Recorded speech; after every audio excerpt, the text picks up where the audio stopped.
Hi there, it's MA. I'm going to do a deck walkthrough.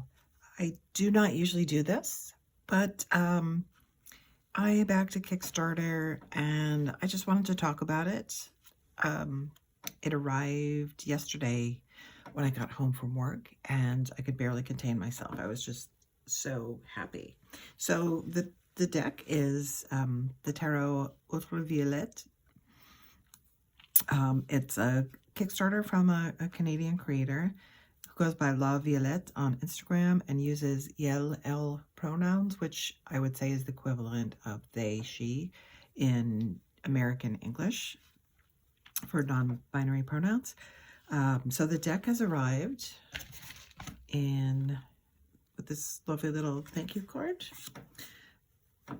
It comes in a pouch rather than a box. It was also tied in a ribbon, which I can't find because I had to move it from my cats.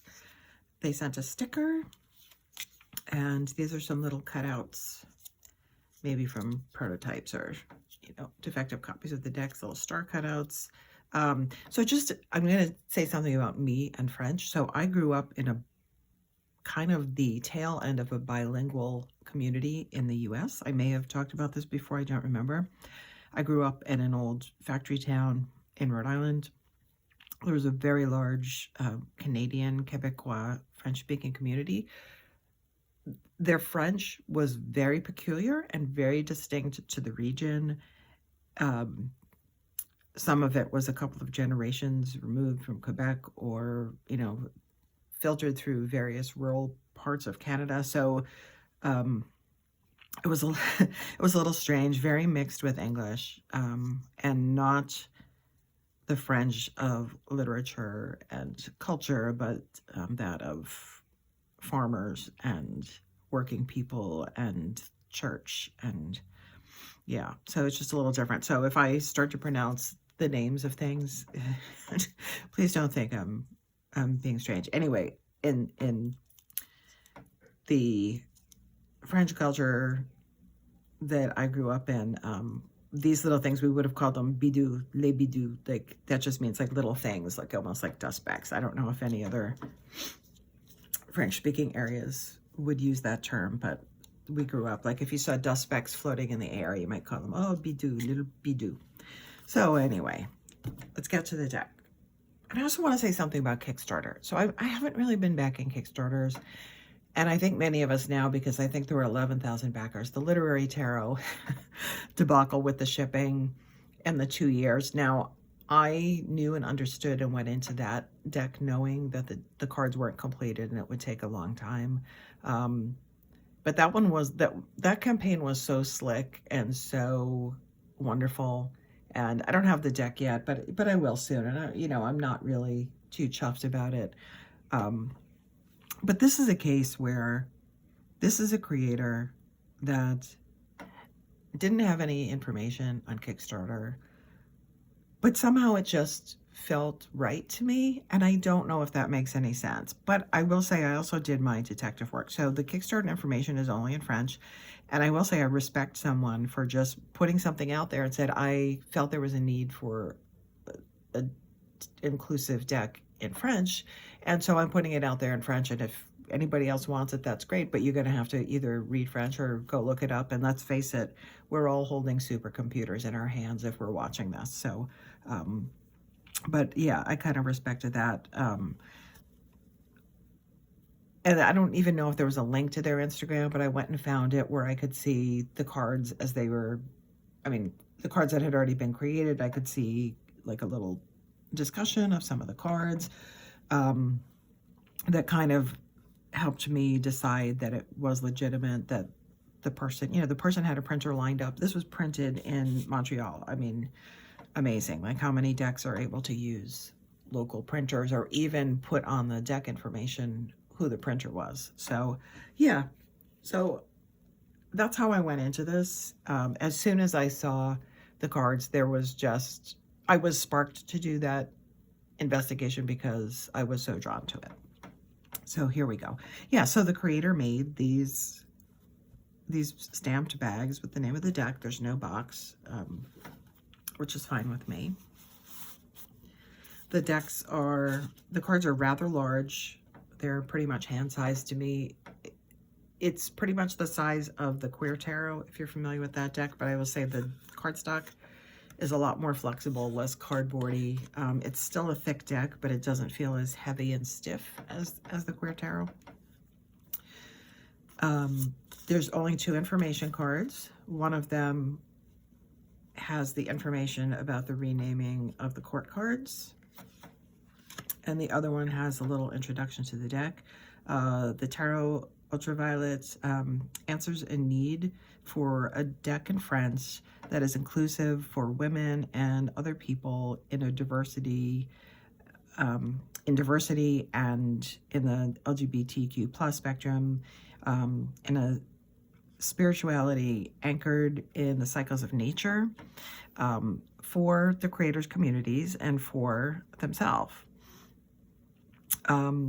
It's meant to be a tool of healing, introspection, exploration of the self for all types of magic people, creatives, and anyone engaged in a spiritual practice that's curious about tarot. Taking metaphor, I should have looked up see if there's an English word, but the spectral nature of light, the spectrum of light, the Tarot Ultraviolet is representing a variety of spiritual experiences, and it wants to make us feel what exists around us, our revolutionary, queer, and ecofeminist futures, to feel that as a presence of our ancestors in our bodies. The imagery that I've created across this deck ties nature, human and non-human, with attention especially to plants and animals that live in the area that the creator lives in. In using this color spectrum, it makes reference to the rainbow, beloved to the queer movement. And the creator says, I hope that this tarot could be a kind of offering of pleasure and discovery to the user that the process of creating it brought to the maker. Yeah, so that is the background. That's what we got. It is pretty Rider-Waite-y. So I'm just going to walk through the cards. The way that they came ordered, and I didn't shuffle them, is the majors are first, then the courts, and everything's grouped by suit. Yeah, so let's just go through the cards.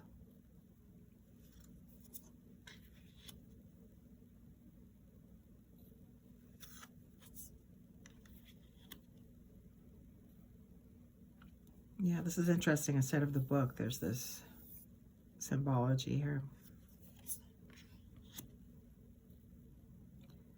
There's like a seasonal shift there. Emperor. We'll say the representation throughout this deck is really not done in cliched and stereotypical ways, which is really delightful. Le Hierophant. There seems to be some kind of symbiotic relationship here with between the Hierophant human and the animals, which I think is a really interesting take on what can be kind of a difficult card to digest sometimes.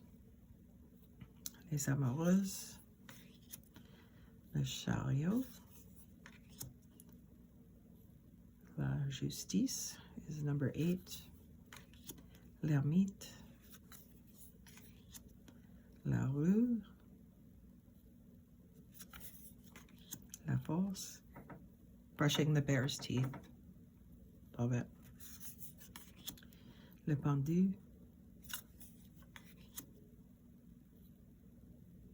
Death. Temperance. Love this devil card. The Tower. The Star. I will say. I think it's becoming apparent there's also a wide variety of gender expressions here. Sun. Judgment. I love the masks being removed in this card. Again, another case where something that, first of all, is not often depicted in tarot cards, but when it is, tends to be on a strength or another struggle card. You know, this is very personal to me. I've shared this in chats on people's channels, but I'm a 25-year breast cancer survivor. I am a one-breasted person who did not have reconstructive surgery. So to see this on a world card, and because for many people that go through any kind of illness or have any kind of difference in ability, life does go on. It's not all about that difference, that struggle, you know. So yeah, as soon as I saw this card, there was no way I was going to back this deck. I just knew I would just put the money down and risk that it wouldn't, you know, materialize. Anyway, so that's the majors. Now we get to the courts. The pèlerin is pilgrim, and that replaces the valet, which would be the pages.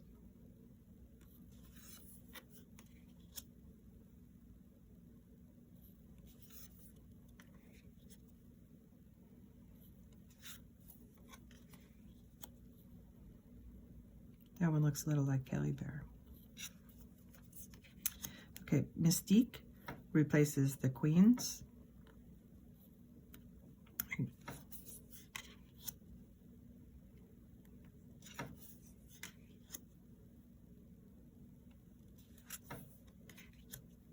I love this one. Prophétesse replaces the kings, the roi. Swords. And these kings, they have familiars. So for swords, there's a falcon. Cups is otters. Pentacles is a squirrel. Baton is the, I guess, salamander, lizard. Love it. The guide is the cavalier or the knights.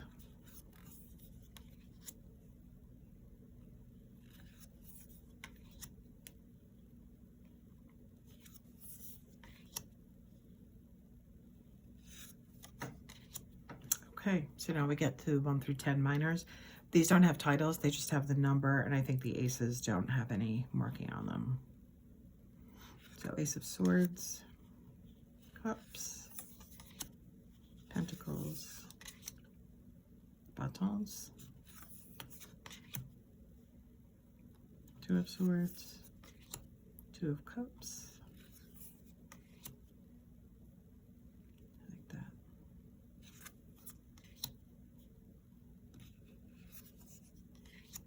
Get our threes.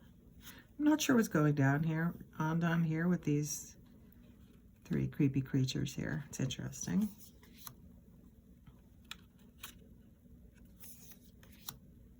The three sisters, corn, beans, and squash.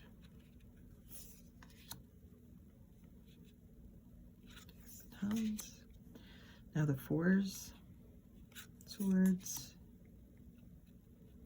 cups,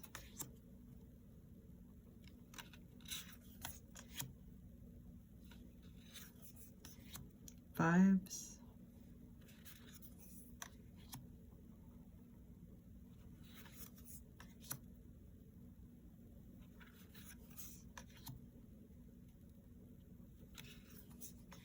six,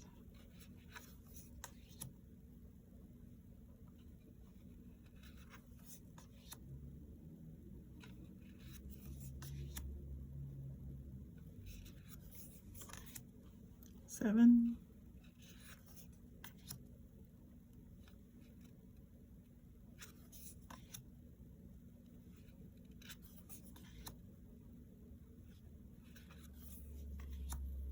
eight of swords,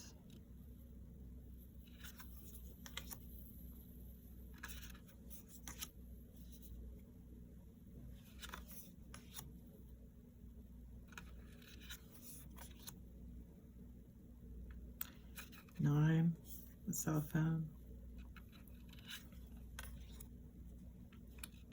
Cups. 9 of Pentacles. 9 of Wands. All right, finally our 10s. 10 of Swords. Cups. Pentacles. And Wands. So that's this deck. I'm not sure if there are going to be more copies available. I checked the link tree. It looks like they're marked as out of stock. So I'm not sure what the plan is. But I just wanted to share this one because, you know, once in a while, and I've been really cutting down on bringing decks in, but once in a while something just, and not only have I not been bringing decks in, I haven't wanted to. I haven't been really holding back and saying, oh, I really want this, but I just shouldn't. Nothing's really been grabbing me, and this one just jumped out. Again, you know, they put the printer information on here. This deck, I think it's funding closed at the end of January, and it's March 24th, and the deck was in my hands. So I think that's kind of telling about the wide variety of experiences that can happen on Kickstarter. So yeah, so I just wanted to share this in case there weren't walkthroughs out there and people were curious. I'm not the best at walkthroughs, so thanks for hanging in there if you did, or you know, if this was of use to you, then I'm glad I did it. Okay.